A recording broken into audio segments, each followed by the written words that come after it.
All right, guys, today we've got stacks and sleepers, and we're also going to get you updated on camp. Let's get you ready for your fantasy drafts, guys. Let's go.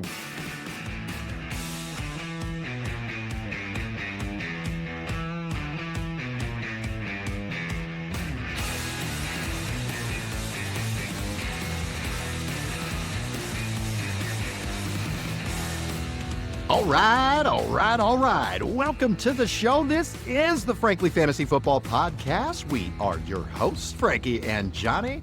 Welcome in, Frankie. It's getting TikTok, baby. It's getting close to time, man. Boy, we getting close. We're about 2 weeks out from the biggest draft weekend, man, of the year. And let me tell you, I don't know if I've ever been this excited outside of maybe Christmas time and last year around this time. So, I'm ready for it, man. This is what it's all about. This is your Christmas time, man. This is.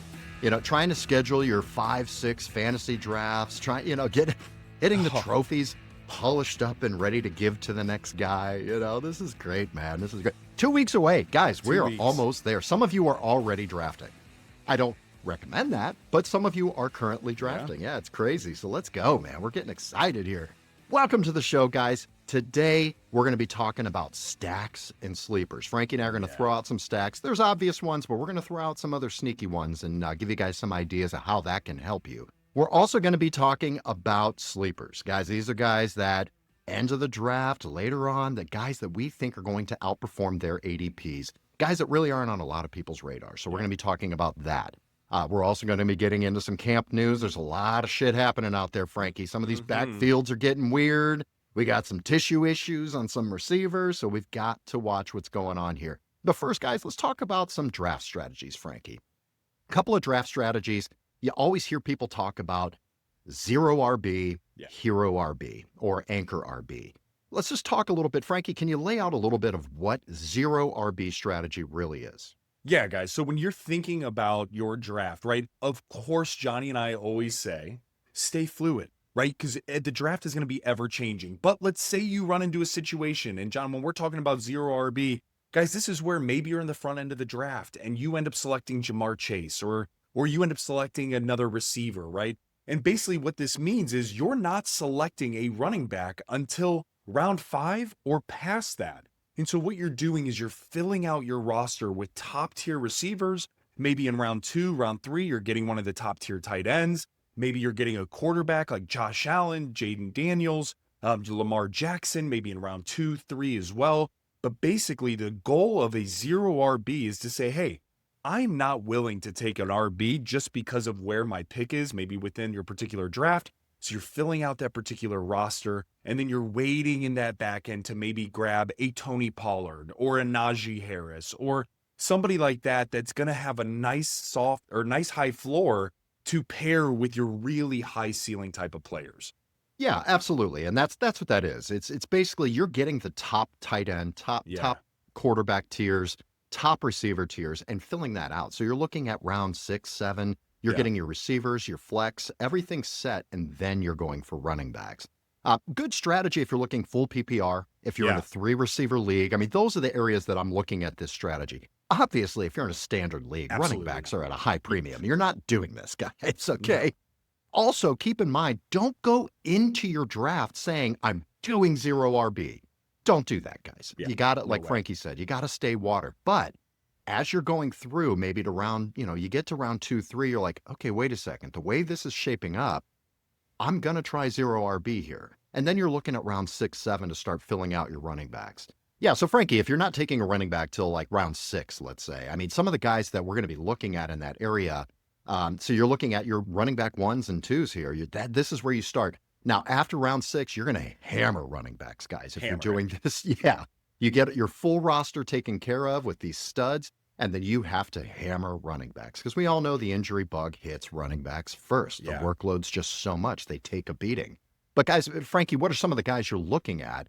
And do you feel comfortable having these guys? If you've got a roster full of studs, do you feel comfortable having these guys as your running backs? What do you got? Yeah, guys, some of the players you're going to see, and I mentioned one of them already, is Tony Pollard. Absolutely somebody that you can anchor your running back room on if you have, right, the talent from the receiver, tight end, quarterback perspective. And the other guys, I mean, you could look at Aaron Jones potentially. He could fall. And then what I would do is if I'm drafting Aaron Jones, I'm locking up that Vikings backfield. Then I'm absolutely then drafting Jordan Mason. That way, in case something happens to Aaron Jones or Jordan Mason, then that running back becomes a true RB1. And John, there's also like Caleb Johnsons of the world, the Brian Robinson Jr.'s, Jalen Warrens, right? And so, yes, they're not the sexiest of names, guys. But if this is the strategy that you find yourself on, just remember you're looking for floor. And Johnny, you mentioned it very well, or you mentioned it just a few minutes ago to where you're going to go wild on running backs. So if you end up drafting 3 receivers in a row, or maybe 2 receivers in a row, quarterback, tight end, another receiver, you're filling out your roster from that standpoint. You should absolutely, without a question of a doubt, at least be going 3 to 4 running backs following that. And the reason being is because you need depth there. You don't want to have a bunch of holes. And with this rookie class as well, you could find gold. You could find pay dirt. Think about Bucky Irving last year. Think about some of these other guys that came through that were drafted way back end of that of your draft or middle of the rounds. Guys, this is the perfect type of scenario with the rookie running backs that we have today. And I know, right, John, we're going to be talking about Quinshon. Quinshon could also be somebody that you look to target as a flyer, right? That where you can end up having him as a rotational piece. So I would be looking, if that strategy is applicable to how that draft kind of unfolded for you, absolutely look at the Tony Pollards of the world, the Aaron Jones, the Jordan Mason if you're getting Aaron Jones, Brian Robinson Jr. and Jalen Warren, etc. You can also look at guys that you know are going to start the season, but are probably going to be usurped by a rookie. Very possible. J.K. Dobbins is one of those guys. You could look at a Najee Harris. You can look at a Nick Chubb, who's probably going to start the season, you know? This is also a case, like you mentioned before, of grabbing 2 guys in the same backfield. And the reason why is because you're so thin at running back that you want to lock in. If one of those guys gets hurt, you've got the guy then who's going to get the full workload. Yeah. But guys, in this strategy, there's no way around it. Unless you get super lucky drafting, you're going to be playing the waiver wire. You're going to have to be super active, and you're going to have to pay attention to those backfields, and that's where you can get some gold. Now, Frankie, if we're looking at anchor RB or hero RB, that's really where you're taking, and this is a little more, it's easier to stomach than zero RB. I'm an old school guy. I love a stable of ponies on my team. It's just hard to not have a bunch of good running backs on your team. But if you can get out of that and feel good about it, anchor RB or hero RB is a way to go. This is where you're going to lock in an early running back, whether it's round 1 or 2, and then you're going to wait. Same thing. You're going to push every other position you've got, get your quarterback, tight end, great receivers. Then you're going to wait for your RB2. I love this strategy a lot. You can grab a Bijan Robinson. You can grab a Jahmyr Gibbs. You can grab an Ashton Genty. And then you know you're set. You're anchoring your team on that running back and fill out all the other positions. Your team's going to look good. I mean, the bottom line, the reason why I like this strategy a lot is because I personally feel like I'm always playing that carousel at RB2. Playing the waiver wire, trying to pick up trades, like it always seems to be my weakest spot.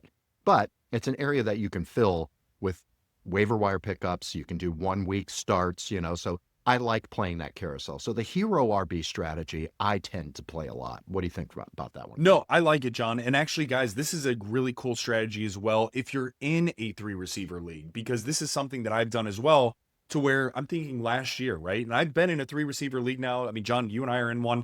Guys, I've been in 2 Super Bowls, back-to-back Super Bowls, won one.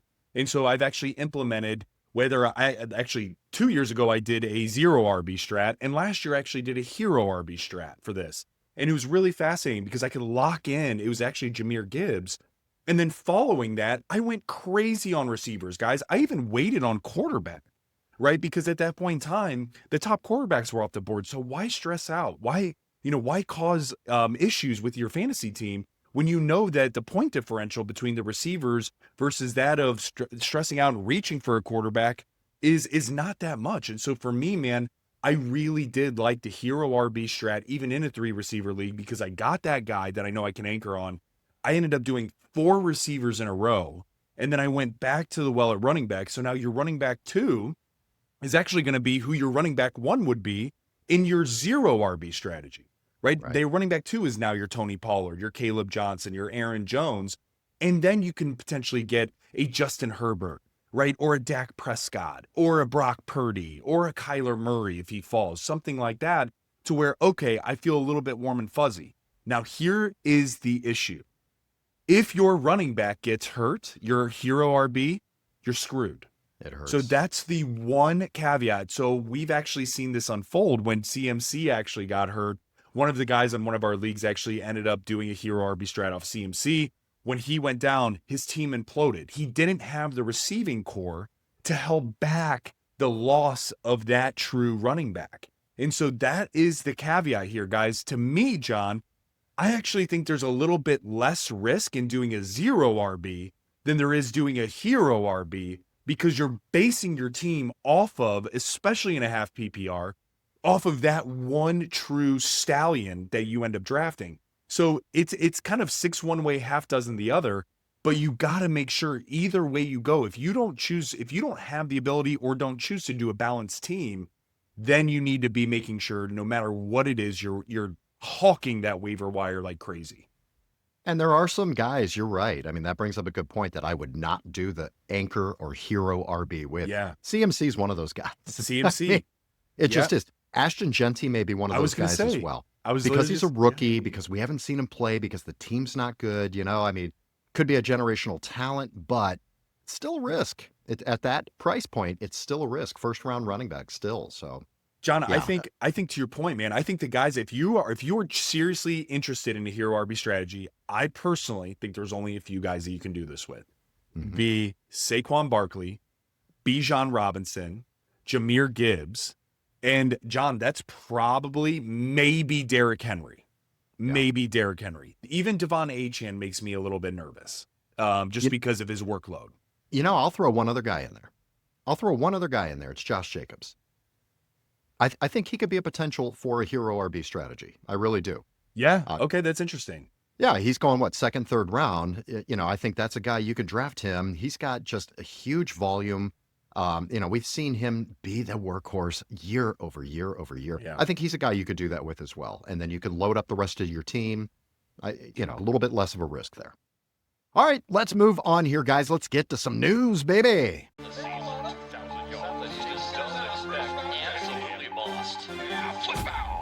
News and notes. All right, we got a couple of big signings here. Some money, baby. Let's go. Yeah. Bills signed James Cook, running back, to a 4-year, $48 million extension, $30 million guaranteed. Let's go. Paid. All right, no worries about James Cook at this point. I like it. Keenan Allen. Hey, welcome back here, buddy. Keenan Allen heading back to the Chargers, signing a 1-year deal, $8.52 million with the Chargers. Frankie, is there any fantasy value to Keenan Allen with the Chargers? Hell yes. Not even a question of a doubt, guys. You're going to draft him, and you're going to get him for dirt cheap. I love Keenan Allen this year. I think it's going to be interesting with Laddie in there, too. He could help Laddie, because what they're going to have to do, Laddie's a slot guy, and so is Keenan Allen. Mm-hmm. So they're going to have to move these guys around. We could see some interesting and different routes out of Laddie this year because of that. So, yeah, I'm all for it, man. I don't want Keenan Allen. I don't think there's standalone value, really. Maybe he'll be a waiver wire pickup or a guy you can plug in for a spot start. But, it's really interesting. I think it helps the team, and it helps Herbert. Mm-hmm. Yeah. All right, last signing here. Frankie, this is a weird one. I'm going to need your help on this guy. All right, the Browns have signed Texas wide receiver, undrafted rookie Isaiah Bond. Talk to me a little bit about who this guy is, and is there any value potentially to this? The Browns just can't help themselves, John. I mean, if you have like a sexual assault or domestic abuse, it's like, okay, we're going to wait. Come on, it passes? Perfect. Signed. Like, what is this? You know what I mean? Between Mr. Massage Man, you got Quinshon, you got Mike Hall, and you got this. It's crazy. I think they're just the Browns are throwing the 6 quarterback room. Quarterback room. I think they're just throwing shit on the ceiling and seeing what sticks. And you know what? Fine. Whatever. Hey. The worst team in the NFL, throw some more shit on the ceiling. Who is Isaiah Bond? Is he shit on the ceiling? And is he going to stick? Yeah, you know what, guys? He absolutely the shit on the ceiling should stick for this guy, and I'll tell you why. Because going into the draft of the actual NFL draft of last year, guys, he was a day 2 guy all day. He was going to go in the second round, maybe early third. His comp was honestly Will Fuller or like an old school Brandon Cooks kind of flyer guy. So absolute burner, man. Yeah, think of Xavier Worthy light. That is the best way to think of him. And so, yeah, man, there absolutely is value here. What we saw in preseason game 1, I mean, Deontay Johnson, 4 drops, 3 drops, right? I mean, Jamari Thrash looked like shit. I mean, just calling it what it is. And yeah, I mean, I know that they have Jerry Jeudy, who's going to perform pretty damn well, especially with Flacco. We're seeing that in camp. Cedric Tillman, I mean, there's still a question mark there. I mean, right, we saw him for 4 games explode. Outside of that, right, we haven't seen much. So for me, man, yeah, I think he is a guy that could be really interesting. I'm not going to overhype it because he might not even make it through camp. We'll have to see. But I think it's a very interesting signing by the Browns, and I think it's totally worth the Browns to do this.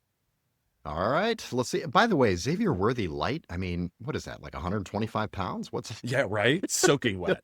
It's soaking wet. All right, let's get to some suspension news here, Frankie. We got some good news, kinda, I guess. Yeah. You know? Yeah. All right, stay with the Browns here, baby. Quinshon Judkins, rookie running back out of Ohio State, will not face formal charges and expects to join the team and sign shortly. This is great news, guys. Great news. Doesn't sound like there's going to be, I think the NFL is still going to investigate, but doesn't sound like there may be any disciplinary action, so we may be okay. Now, what do you do with Quinshon, though? Hasn't been at camp. He doesn't have a contract, so he's got to sign. He's got to sign this week, and he's got to get on the fucking field. He's got to get into practice. But do you think you could see him really? Are they going to fast track him in camp and on practice and preseason? I mean, guys, 100%. Give him the fucking ball, right? Give him the ball. Let him run. I mean, dude, he is a superstar running back. Like what we've seen from the Browns, Jerome Ford isn't getting it done. Dylan Sampson, I'm really excited for him for the preseason games that he'll be playing in. But really, there is a teardrop. And you draft Quinshon Judkins, who realistically could have been a first-round draft pick in the very early goings of the second round. And guys, I mean, when you waste draft capital like that, you are needing him on the field. So for me, when looking about it from a fantasy football perspective, I love it. You wait, you sit, and you can get potentially an RB1 level status for an RB6, 5 level ADP. So for me, man, yeah, I'm all over taking a shot on Quinshon.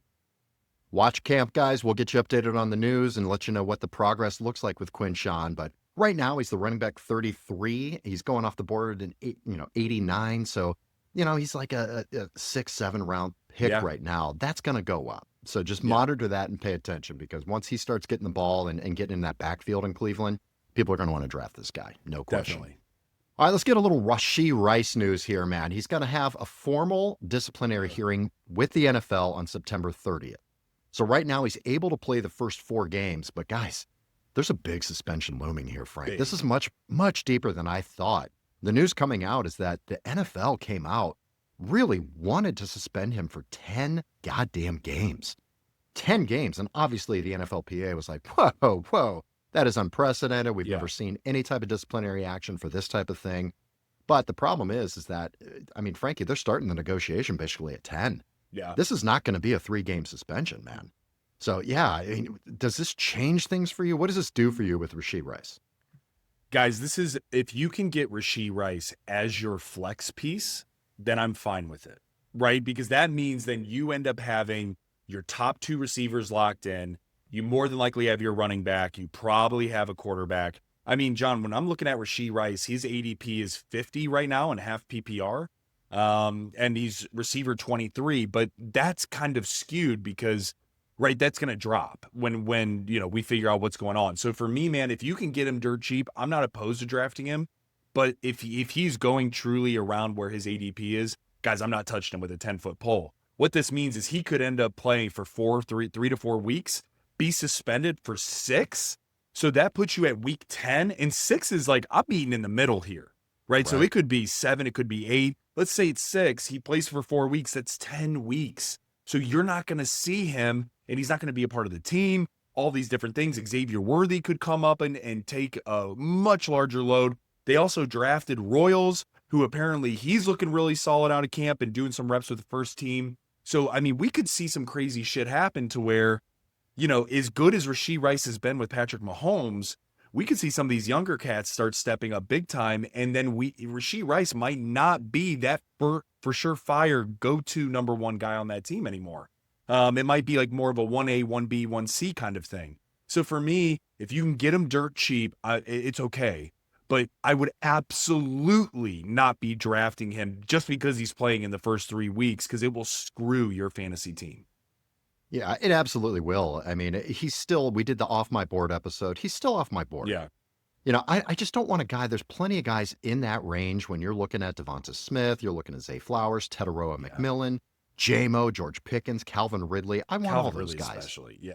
Yeah, I want all those guys over Rashee Rice, knowing that, all right, you get him the first 3 weeks, and then what, 4 or 5 weeks minimum, probably? You're going to be missing him in the middle of the season. I just don't want that. I want to take those other guys that I know are going to be there. Now, the other thing this does, I was all over Travis Kelce. It's the first time I've ever targeted to draft Travis Kelce because I think he was at a value, especially knowing Rashee Rice was going to miss time. With Rashee Rice there, I don't want Travis Kelce now. You know, I just don't see him as that much of a value because those targets aren't going to be to his alone. Now, I'll try to trade for him possibly in the middle of the season, knowing that a Rashee Rice suspension's coming down. Maybe I can get one over on the Travis Kelce owner, but yeah, I'm not drafting him now because of that. Okay. Let's move on here. One last suspension. Jordan Addison, wide receiver for the Minnesota Vikings, suspended the first 3 games of the season with substance abuse policy. That's taking him pretty much straight off my board here, Frank. And we've also got JJ. Get into a little camp news here, but JJ's been banged up, man. We haven't seen a whole lot of him on the practice field. So little nervous with that Minnesota offense right now. Definitely not going crazy on JJ McCarthy without Addison, with a hobbled JJ. We're just going to have to monitor and see what goes on there. Yeah. Let's get to some more camp here, guys. Travis Hunter held out of the preseason game with an upper body injury. Keep an eye on that. Jordan Love, Frankie, I want you to talk to me a little bit about the Packers offense here. Jordan Love, he's undergoing a procedure on his left thumb. It's non-throwing hand. He is expected, from what they're saying, to be ready week 1, but he's not going to be playing. He's not going to be building rapport with these receivers. And the receivers are kind of in flux at the moment, too. Christian Watson, you can wipe him off. He's likely to start the season on the PUP. And we've got some other injuries with Jayden Reed, Romeo Doubs. Frankie, what's going on at that offense in Green Bay? Guys, they had one of the deepest receiver rooms heading into the season, to the point where there were talks of they cannot keep all these guys. They got to trade Dontavian Wicks. They got to trade Romeo Doubs. Maybe they get a big offer for Jayden Reed, something along those lines. And now, to your point, man, you got Jordan Love a little bit banged up. I think he's going to be okay. But what this does for me is I think it actually moves Jordan Love down my board. I'm not saying he's off it. I'm saying he's down it because the receiver room is in disarray. You mentioned Jayden Reed's hurt. We have Christian Watson hurt. Romeo Doubs is a little bit banged up. And then you got Dontavian Wicks, who's a little bit banged up and also was dropping passes quite a bit this training camp. And now you have Matthew Golden, who they drafted in the first round this year. And he's pretty much the only healthy cat. And so for me, man, what this does entirely, I'm shifting my focus immediately to Josh Jacobs. For me, 100%. This actually raises Josh Jacobs on my board. And when we talked about the hero RB strat, Jana, I think you're right. You can do that with Josh Jacobs. And what we've seen from him in the last few years, I mean, guys, it wasn't too long ago, Josh Jacobs was the king of the NFL in terms of the most rushing yards, right? And so when we've seen him come into the Packers type of offense with Matt LaFleur, et cetera, he looked very good. So with everything else happening around, Tucker Kraft becomes more interesting, and definitely Josh Jacobs becomes very interesting. Absolutely, man. Absolutely. All right, let's keep rolling here. Here's another one that's it's going to have some fantasy implications here, guys. Anytime a quarterback is hurt, it affects every fantasy option on that team. Matthew Stafford with the Los Angeles Rams. His back saga continues here, guys. It's a little sketchy, and we're not getting great information.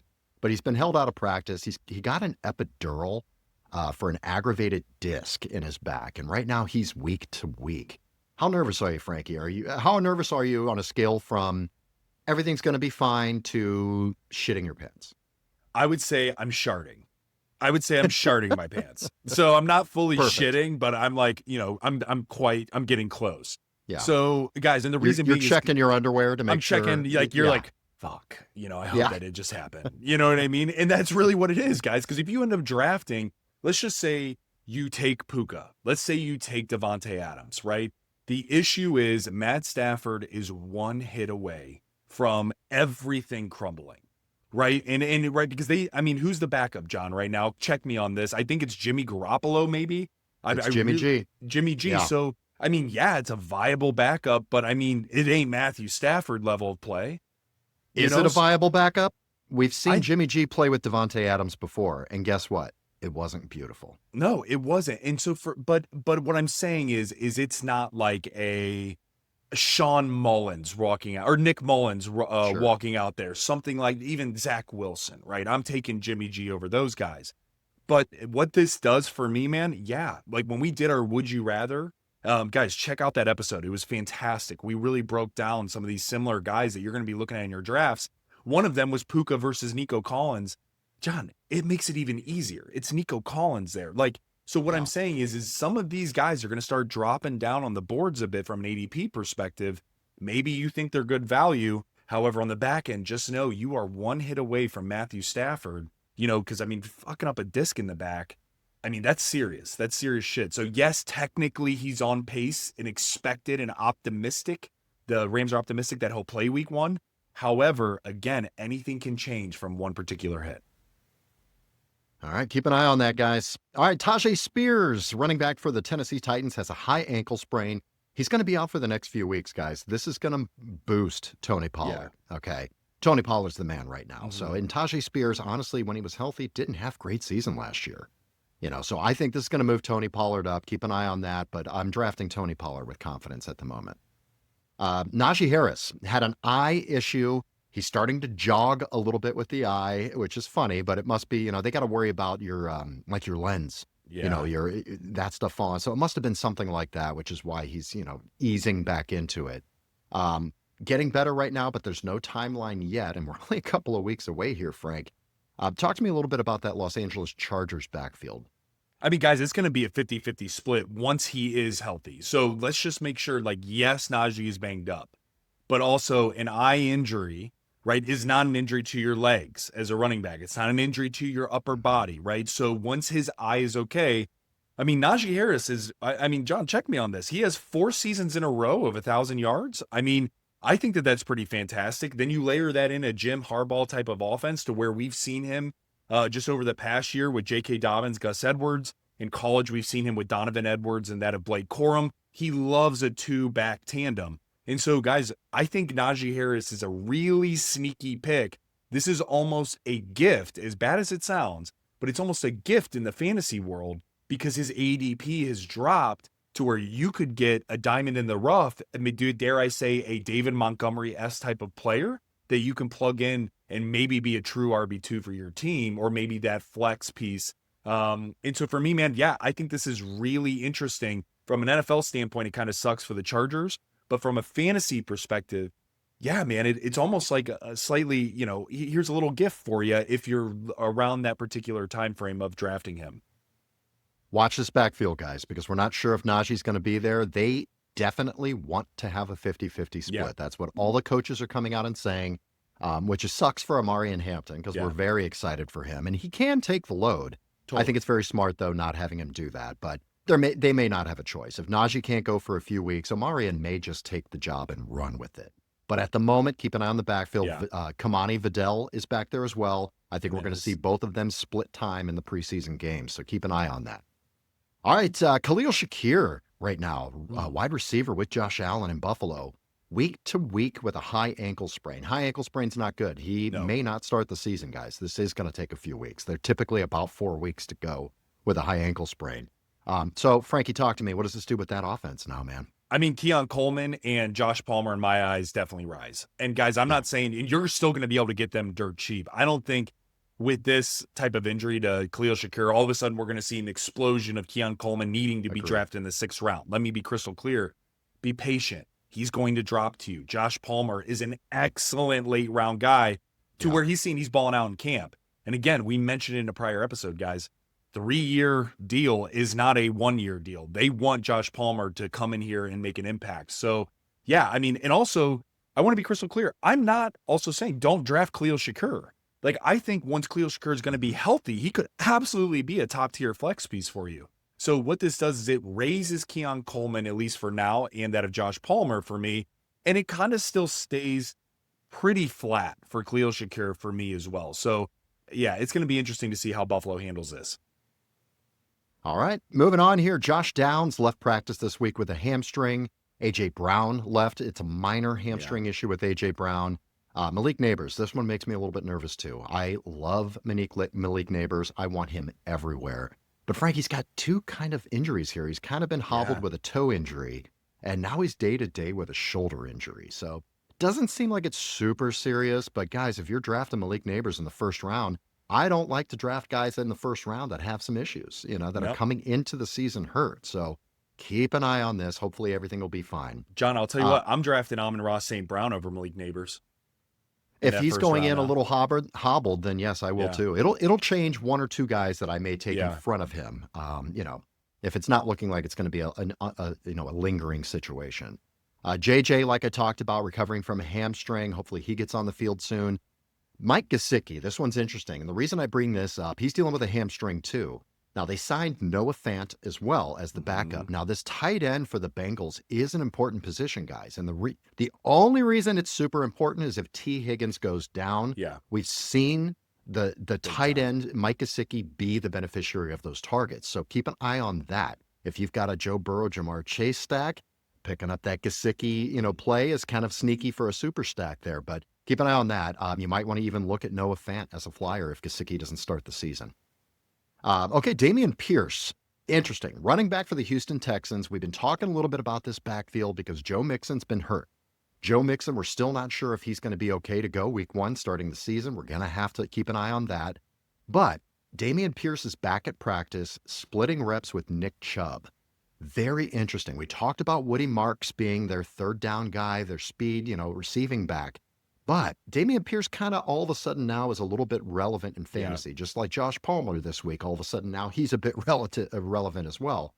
Keep an eye on that backfield. These are late round guys you can grab, or maybe you want to grab Joe Mixon. He's off my board because of the injury in the backfield. But if you grab Joe Mixon, look to Dameon Pierce, look to Nick Chubb, because those guys will be starting the season most likely.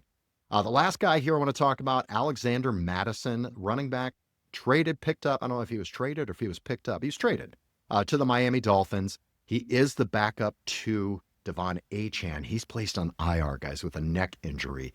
Frankie, what is this backfield looking like? Because we love Achane. So is this changing anything for us? What are we doing? Guys, this is just saying it's Achane's show, right? Right now, we know that they currently have Jalen Wright behind him and a few others.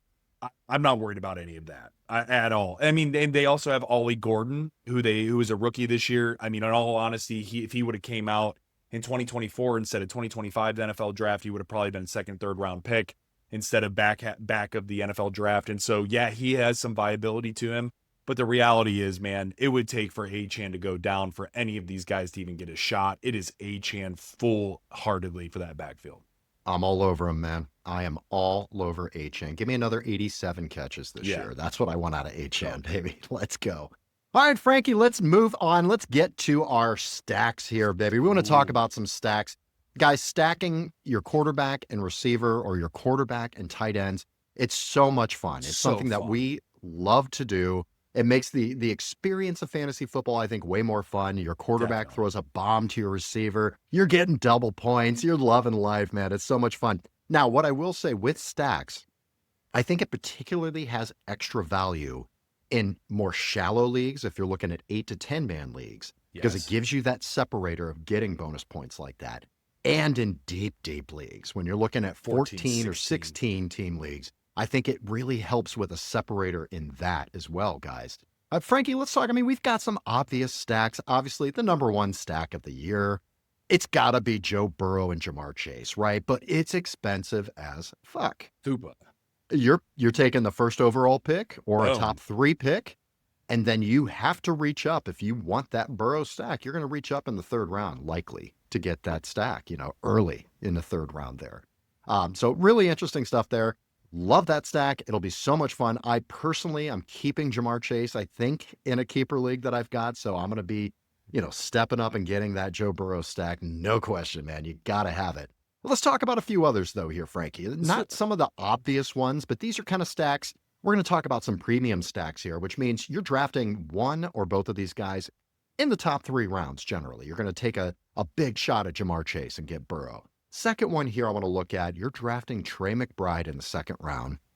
and then you're going to come back around and get Kyler Murray. Talk to me a little bit about the Kyler Murray, Trey McBride stack, because it sounds super exciting to me, Frank. Guys, this is one that, yes, is a premium stack because of the tight end perspective with Trey McBride being in the second. But then also you can wait a little bit with Kyler Murray's ADP being 91 and him being QB9, right? So what that means in a 10-team league, guys, that's round 9, and a 12-team league, that's round 8, back of round 7. So it gives you the ability to really target that tight end first, and then you can wait a little bit, fill out your team, and then attack Kyler. For me, guys, when looking at Kyler's number one option, yeah, everyone, including us last year, had Marv and Kyler stack. What we have found for sure is maybe that number one option over the last 2 years is kind of proved it is Trey McBride, right? And then might be what we see for a Kelsey Mahomes kind of stack for, right? I mean, Kelsey had 7 straight seasons of 1,000 yards. Right. So for me, guys, I mean, I'm not saying Trey McBride's going to do that, right? That's legendary shit. But what I'm saying is we could see something very similar, right? In terms of a fantasy football output. So for me, I love the Trey McBride, Kyler Murray stack. It's just, you got to be prepared to take a tight end at round 2 or else you're screwed. And looking at Trey McBride, I think this has so much upside here, Frank.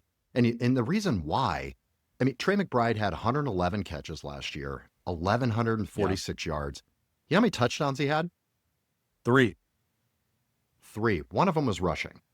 So when you're looking at the stack, he had 2 receiving touchdowns, guys. And he's the tight end 2 this year. Crazy. That's positive regressions. Touchdowns are not a sticky stat, but you're getting 111 catches with 1,200 yards. He's going to score more touchdowns this year, guys. So having that stack, he takes 2 receiving touchdowns. Maybe he takes that to 6 to 8. That skyrockets. Skyrocket. You've got an absolute stud. You're starting Trey McBride in your flex. Yeah. And he's performing better than your wide receiver too. I mean, let's just go there. That's the situation. All right, love that one. I don't even mind the Kyler Marv stack this year. I think it's going to improve. I've talked about Marv, that I think he's going to have. I think he's going to have a major bounce back year. I really do. So I still like that stack with the Kyler Murray and Marv stack. All right, Frank, let's talk about another one here, man. Rookie sensation from last year, just blew us away. Jaden Daniels. We're hoping he's going to be able to repeat that. We do have Scary Terry out there as well. This one makes me a little nervous just because he's not gruntled. He's definitely a little disgruntled at the moment, for sure, is Terry McLaurin. But the Jaden Daniels, Terry McLaurin stack, talk to me a little bit about that one. John, for me, this is one that also makes me nervous. And the reason being is because this is a super premium. Like when we talk about Burrow and Chase, I'm lumping in Jaden Daniels and Scary Terry in a similar approach. And I say that because Jaden Daniels, ADP 29, QB 3. What that tells me, guys, you're going to have to take him in the 3rd round. Okay, that just is what it is. And then you're saying that ADP for Scary Terry, his ADP is 42, receiver 19. You're also then going back to the well right after that pick to draft Scary Terry. What happens? I mean, for me, man, what happens if there is a regression? We saw it with CJ Stroud, right? We saw it with some of these other guys from their year 2 standpoint in previous years. It makes me uncomfortable. It makes me super uncomfortable. So to anchor your team on a stack like this, I'm actually really happy we called this out because, John, this is a stack I am not willing to draft. And I want to be crystal clear when I say that. It's just too rich for me. I would rather have, and I get it, everybody would rather have Jamar Chase and Joe Burrow. But even though what I'm saying is, even though that is a super premium as well, I mean, that's 101 pick, and then you got to reach for Burrow. Guys, that means on the snake back at 2, you're getting another player, and then you probably got to get Burrow at that first pick in the 3rd round just to be able to get there because he might not make it back. And so that's super premium, but I feel way more warm and cozy there than a second-year player in Jaden Daniels and Scary Terry, who's been upset. And then they bring in Deebo Samuel, and there's been some other changes. Yeah, it just makes me feel uncomfortable. So for me, this is actually a stack I was excited to talk about because I'm not willing to do it.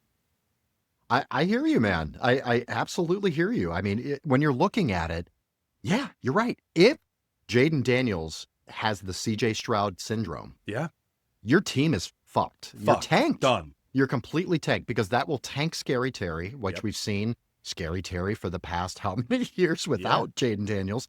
then he goes right back to doing that, which is barely a guy you can flex. Yeah. So it will tank your team. So I love that. Great call out, man. I mean, these are not all obvious, and not all ones we're jumping on. All right, let's move on here. Let's look at another one. This one's a little cheap. You're taking a tight end in the 3rd round, who I love. This is George Kittle and Brock Purdy. I am all over Kittle this year, guys. He's going to be the top receiving option for Brock Purdy. Brock Purdy, I'm not huge on. I think he's got a great safe floor. I'm concerned about him this year because of his receiving options. But he's a boring guy. That's why I like to take swings for the fence. So Brock Purdy's not going to win you your league. But if you're crafting a team and you want to get a stack and you've got George Kittle, I think Brock Purdy would be a good pick for that. What do you think about that stack? I love this stack, actually. I'm on the opposite end of the spectrum. I think Brock Purdy is a guy that I'm willing to target if I do draft George Kittle. And guys, we argue about Brock Purdy know. all the time. Yeah, I know. But it's good. I'm sorry. Because, dude, for me, I'm targeting George Kittle. I agree with you. I think that he has tight end 1 potential written all over him. And I think to get him in the back of 3rd, right, his ADP is 39. I mean, I just think that that's gold. I think that is so gold. And then you can wait on Brock Purdy. His ADP is 113. Again, 10-team league, that's round 11. 12-team league, that's back in 9, early 10. He's QB 10. Guys, that raises then Brock Purdy if you get George Kittle on your team. And dare I say, what happens, John, if you're back of 1, you draft CMC, you snake back, you get your receiver, you come back and you get George Kittle. This is a serious super stack, especially in a PPR. And so what that then does is that then raises Purdy even more, right? And yes, I get the concern with the receivers, absolutely viable and totally true. The difference is when I am targeting Kittle, I want as much as I could possibly get. So by having Purdy from a point differential perspective, I don't think it's going to be that much of a loss. So guys, I actually really, really like this stack, and it's one that I will be targeting should I have the ability to get George Kittle in the 3rd. All right, let's look at some cheap stacks, Frankie. Sure. Those were some premium stacks.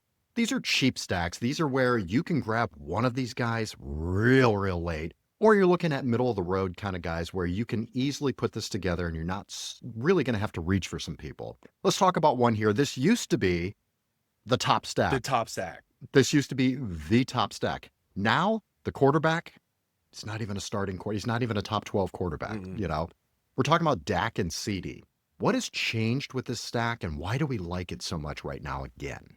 Guys, so again, when you're like, well, why are you saying it's a cheap stack when you're saying CD Lamb? Because CD Lamb is going to go where he's going to go, right? He's receiver 3, ADP 6. He will be a top 6 pick. So that's what it is. But the reason it's cheap is because of where you can draft Dak Prescott. Guys, his ADP is 105, his QB 13.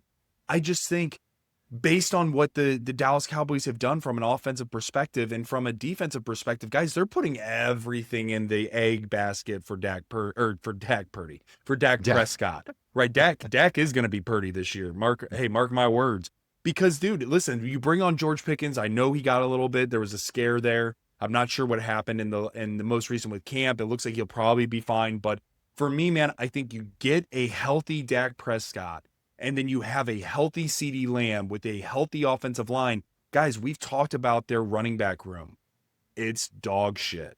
When you compare it to other NFC teams, other AFC teams, it's very much so bottom of the barrel. So that means they are absolutely going to be putting the ball in the hands of Dak. They re-signed Turd Ferguson to a long-term deal, right? We know that they just re-signed CD Lamb last year. Guys, it's Dak Prescott and CD Lamb. So for me, I think this is an excellent cheap stack that you can get if you end up having pick 4, 5, 6, 7, and you get CD Lamb in the back of your mind.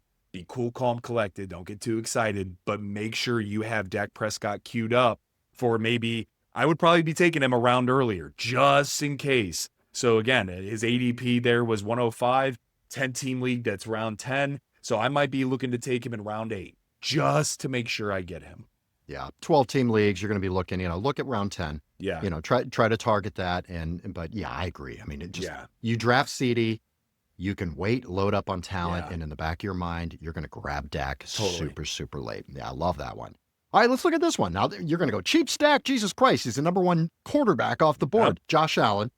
Here's why it's a cheap stack, guys, because, I mean, we just talked about the news. If you want to take Khalil Shakir and sit on him, it looks like you may have to sit on him a little bit and monitor his status. But, yeah, we want to find a stack with Josh Allen. Yeah. Maybe it's Keon Coleman. That's the cheap part of this, because Keon Coleman literally can be one of your last picks to take and stack him up with Josh Allen. Why would you not do that? What would you do with Josh Allen here, Frank? Oh, man, I mean, this would be a dream. I mean, seriously, guys. I mean, if you can get Josh Allen, let's just say his ADP is 23, you're going to need to take him in the second, maybe third round if he makes it, but it's going to be second, third round there. And then if you're telling me that you're going to get a top-tier quarterback like that, and you can wait then to get a Khalil Shakir who's 103 ADP, 46, he's listed as receiver 46. You could also look at Keon Coleman, who's even further down the board. You could look at Joshua Palmer, which would be a really crazy deep flyer stack, but you could end up, his ADP is 210. He's receiver 73. So for me, man, I think this is really fascinating. I think that this is a really cheap stack because, yes, there's a premium on the quarterback, but literally we don't know who receiver one truly is going to be, especially with Khalil Shakir banged up. So if you could get a Keon Coleman or something like that, or, I mean, maybe you go crazy, man, and you're going to stream a tight end. I mean, you could look at Dalton Kincaid.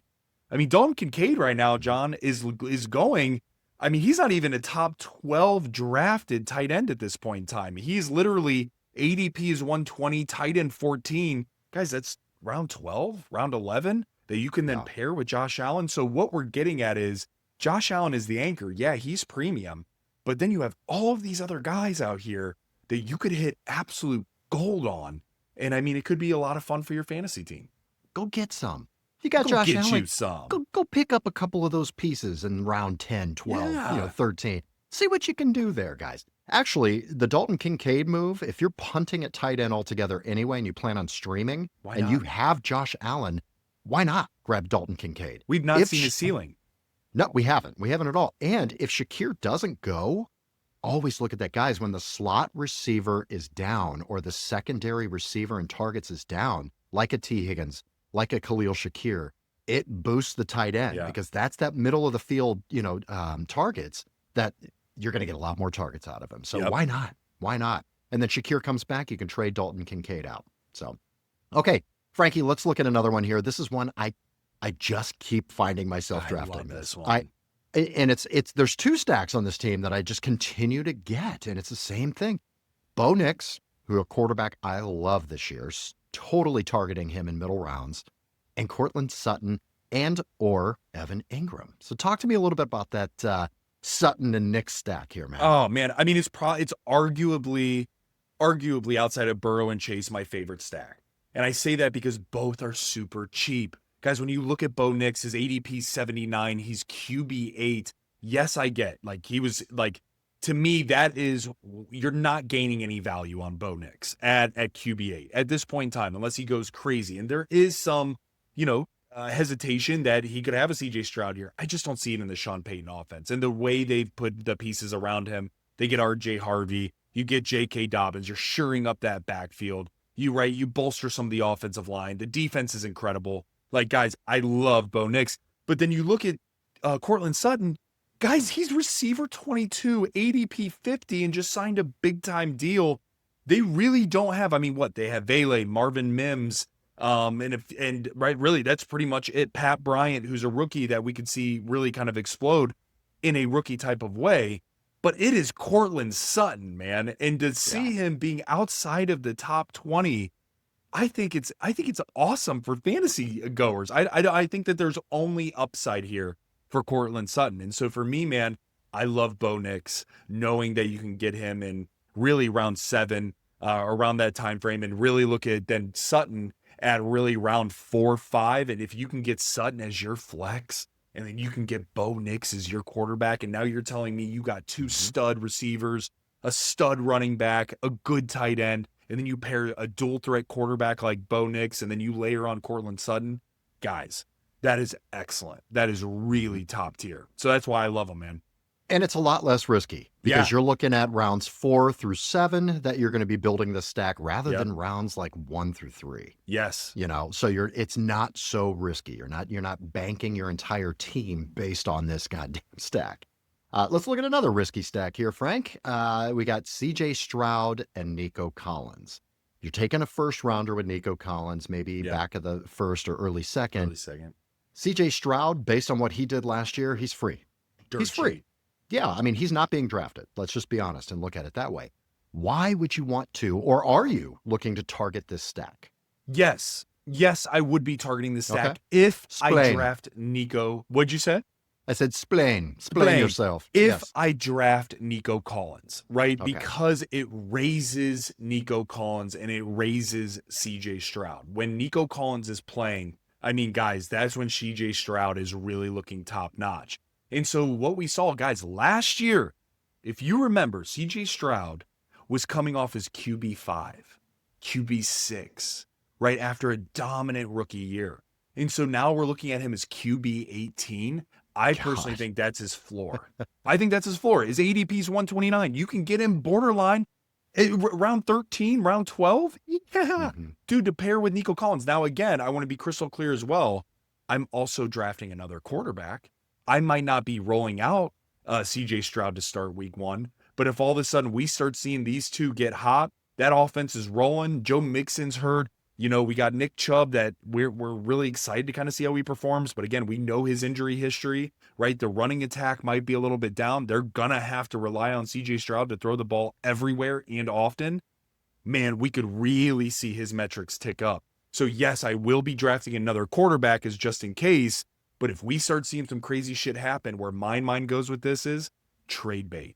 Huge. I could package together Nico Collins with CJ Stroud to potentially get a monumental piece for my fantasy team, or I trade away my other quarterback if we start seeing CJ Stroud going crazy. So that is why I am interested in CJ Stroud only if I am drafting Nico Collins.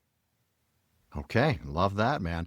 All right, Frankie, let's get to a couple sleepers here, guys. All right. Let's see who's sleepy time here. Sleepy time. Yeah, take some melatonin and chamomile. Let's see who's there.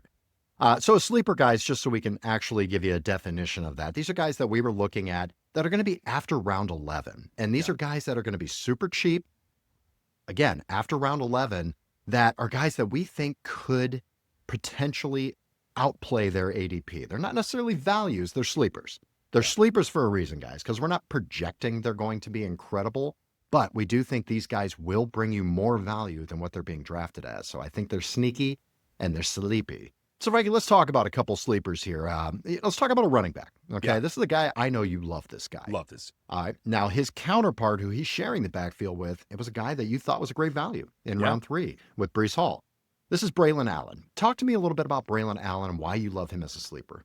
Guys, I love Braylon Allen because we have heard multiple times so far, Aaron Glenn wants a committee backfield. He wants a 1A, 1B with that of Braylon Allen and Breece Hall. And they're also talking about Isaiah Davis as well. So he could end up getting into the mix should something happen to Breece Hall and they trade him, which I don't think it's going to happen, but it certainly could. But even if they don't, guys, when looking at Braylon Allen, his ADP is 148. 148. In a 10-team league, that is back of round 14. Hey, you're picking a kicker? You know what I mean? You're picking a kicker? No, I'm picking Braylon Allen. That's where you're going to be drafting this guy, right? Definitely. Running back 52, guys, he could end up being a top 35 running back. And when we're talking about value, sleeper, like, kind of a guy that can return maximum value for where he's being drafted today, running back 52, guys, he has it written all over him, especially knowing that you got Justin Fields, you got Garrett Wilson, a revamped offense. You don't have the same personnel in there or front office that was there with Breece Hall, right, that drafted him. So now they're keeping their options wide open. Braylon Allen's a little bit less from an injury risk perspective. He's huge. He's a big brute. He was excellent at Wisconsin. Guys, please, please, please target Braylon Allen towards the back half of your draft. He could absolutely be a league winner. All right, let's move on to another guy here, Frank. We've talked about this guy a little bit today. This guy's a very Very popular person on our podcast today, guys. This is Keon Coleman, wide receiver for the Buffalo Bills. We talked about it with a potential cheap-ass stack with Josh Allen. A little convoluted in that receiver room right now, with what's going on. So Keon Coleman coming into camp, coming into preseason here, he's kind of the de facto one just because he's on the field and healthy with Josh Allen. So talk to me about why you love Keon Coleman. Guys, dirt cheap. We talked about it. ADP 133, receiver 51, and he has the opportunity to whether he is true receiver 1 on the team or receiver 2 on the team, which means that you can get a top tier flex for nothing, for literally nothing. And so why not take a shot on somebody like that versus, you're trying to really, be overly cute, maybe go with a Luther Burden or somebody like that to where, the Bears offense is kind of ridiculous. If you think back to what Keenan Allen was saying, I mean, everything's pointing to like, hey, Caleb, Williams, he's got some stuff going on. And so I would rather target a guy that has more potential with a better quarterback in an open receiver room than going and trying to get too cute, maybe with, as I mentioned, a Luther Burden, a Michael Pittman Jr., or even waiting on a Brandon Ayuk. Agree, 100%. All right, let's talk about this guy because we both love this guy. All right, I don't even know if you can call him a sleeper because I'm telling you, man, his ADP has to rise once drafts come around. I absolutely love him. I don't think there's a chance this guy can't massively overperform his ADP. I'm talking about rookie receiver Jaden Higgins with the Houston Texans. We just talked about the Nico Collins and CJ Stroud stack. What if your last 2 picks of your draft, Frankie, are CJ Stroud and Jaden Higgins? Could totally be. I don't hate that. No. I don't hate that. This guy's he's a red zone threat. He's a big body, just like Nico. He's going to be in the corner of the end zone with single coverage while Nico's double covered. He could score some touchdowns for you, and that could be a really nice stack at the end of your draft. Why do you love Jaden Higgins so much? Guys, dirt cheap, and he's a starter. He is listed as a starter. Like, it's not like, we're wishing and hoping, and there could be something if somebody gets hurt. No, he is opposite of Nico Collins. And so for that reason, look at what we saw from Tank Dell. Look at what we saw from Stephon Diggs. Look at what we saw from some of these other guys that were the receiver 2 next to Nico. They performed extremely well because they're opposite of such a beast of a receiver from Nico Collins. So for me, man, when you have the height of 6'4", your weight is floating around 210, 215. We talked about in multiple episodes, you got the 2 towers, right? With Nico Collins and Jaden Higgins. Guys, to get him when his ADP is 143, he's receiver 53. You are doing yourself a disservice if you're not taking a shot on this kid because we could see him really explode towards the back half of the season. Draft him everywhere, guys. It costs you nothing, and it could be gold. I love him too, man. All right, Frankie, you talked a little bit. I don't want to get too much because we're running late on time here, but Keenan Allen, you had mentioned being with the Chargers. You think he's a great sleeper at the end of the draft that you can grab that might be able to give you some value, maybe plug in for a good matchup week or something. All right, the last guy here, Frank, let's end the podcast on a little controversy here, okay? The Frankly Fantasy Football Podcast is telling you right now that we think you can draft Kyle Pitts as a sleeper this year, guys. Oh, yeah. Totally. Can't believe I'm saying that, guys, but Kyle Pitts is a fucking sleeper. So, Frankie, tell us why. Guys, that's the case. This is the year. We've said it last year. Others have said it the year before. Mark the date. Hang on real quick. It is August 16th, and Frankie just said that this is the year to draft Kyle Pitts. All right, tell us why. Lay it out. Convince me. Guys, convince me. ADP 131. Think about where you've had to draft Kyle Pitts in the years before. It is not ADP 131. He's tight end 17. Tight end 17. Guys, if you do not take a tight end, why the hell would you not decide to take you're going to be streaming anyways. Why wouldn't you go with a freak athlete who now has a brand new quarterback, new OC, right? All these different shifts that they've made, right? Kirk Cousins no longer there. You got Michael Penix Jr. golfing with this dude, has outwardly come out and said he wants to build a good rapport with Pitts because of how athletic the kid is.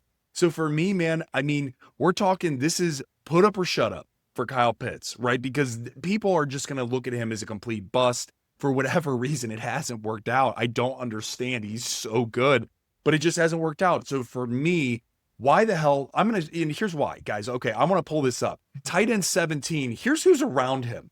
You could look at Dallas Goedert. You could look at Hunter Henry, Zach Ertz, Cade Otton, Jake Ferguson, Isaiah Likely. Why in the hell would you not take a shot on Kyle Pitts? You can drop him. He's not gonna. There's no risk, zero risk with only massive upside. If he ends up even creeping in to a tight end 1 or even tight end 13, look at the value there. I mean, tight end 13, John, that's Jonnu Smith at a 117 ADP. And what did we just say? Kyle Pitts is 131. That's a huge jump. That's a 2-round jump, right? And so for me, man, I mean, there's zero risk. Go Kyle Pitts. Let's pit out together. Let's be miserable. Like, let's just all be miserable for one more year. And you know what? If he does pop, August 16th, this is the year for Kyle Pitts. It's Pity City, baby. Let's take Pity City. That's right. 2 tickets, one way Michael to Pity Penix City, baby. Connects with Pitts. All right. Oh, that's going to be fun on TikTok, Frankie. All right. I love it. Hey, note to self, I am drafting Kyle Pitts. If I'm punting on tight end, if you're going to stream anyway, that's what I'm taking, guys. His touchdowns in the past 4 years, he's gone 1, 2, 3, 4. I'm going to guess this year he's going to have 5 touchdowns. I'll take it. There you go. Let's do it. Pick them. Higher or lower. Oh, God, that is the show, guys. What a way to end. I needed that energizing laugh there about Kyle Pitts at the end here. Thank you for joining us, guys. I hope you got some info onto that. A lot of camp news, talking about the stacks and talking about some sleepers that we love. So thank you for joining us, guys. Don't forget to follow us, TikTok, Instagram. I know we're going to get a bunch of shit. Argue with us on TikTok and Instagram, guys, and YouTube about Kyle Pitts being our sleeper, because actually he's one of my favorite sleepers. Yeah. I'm going to even take it a step further. So leave your comments, guys. I know that one's going to get you fired up. So let's go. Frankie, what do we have coming up, man? It's almost time for season, baby. Guys, so we're going to be continuously dropping mock drafts. Guys, we're getting a lot of great feedback. We have a couple that have already eclipsed 8,000 views in a week and a half. So guys, they are popping off. Check them out. Let us know. Do you like what we're doing? Do you not like what we're doing? And guys, we keep getting fan shout outs. We are going to be dropping multiples from fan requests. We just had another few, John. Hey, can you pick from pick 2 in a 12-team league? Damn right we can. So we're going to be having those coming out every week up until Labor Day weekend. And in addition, guys, we're going to be breaking down backfields, right? We haven't seen a lot of that. So in the next few episodes, Johnny and I are really going to dive into what's going on with some of these backfields. Who do we pick? Where does it make sense? Dallas is a little bit convoluted. What's going on with some of these other guys with the the Commanders backfields and so on and so forth? A lot of interesting things coming your way, getting you ready for the best weekend of your life. Draft season. That's right, guys. And subscribe, hit the notification bell. It's going to tell you when these mock drafts and when our episodes come out. I'm ready. I am so excited. I can smell. You smell that? Oh, it smells like fantasy football, baby. May the fantasy gods smile upon you. Bye.